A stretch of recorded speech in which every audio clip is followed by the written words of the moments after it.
The women's reservation is a big fraud committed by Mr. Narendra Modi and Bharatiya Janata Party. In the name of women's reservation, they are trying to do delimitation. There is so much of confusion. There is no need to connect women's reservation to this. As per the 2023 Act, I don't know why they connected it to delimitation. Even today, if they want, they can immediately say, let there be one-third reservation for women in all assemblies and parliament. We will accept. No need for debate. No need for discussion. But their intention is to capture power, not to protect women. They want to do delimitation of the constituencies. They want to increase constituencies for the north. They want to see that southern states, they will have deficit. And this is going to affect us. So there is so much confusion. No discussion only. Without discussion, they want to call special parliament. And what is the connection of women's reservation to this? This is a fraud that has got exposed in the parliament, and it is embarrassing that a special parliament session is called and the whole thing collapses.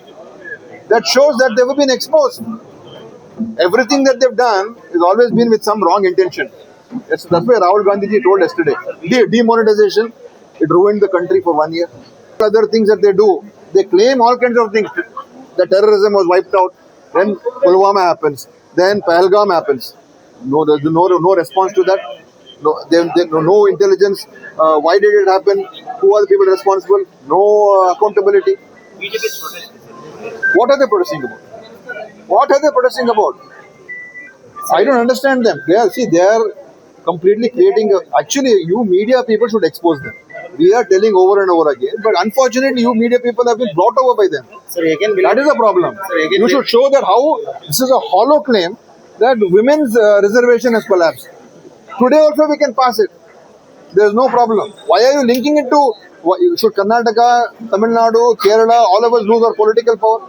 We are contributing so much to this country. We are worried. So these are the things that's why yesterday, if you noticed, what Rahulji said, when Indira Gandhi was there, when Vajpayee ji was there, how they handled these issues.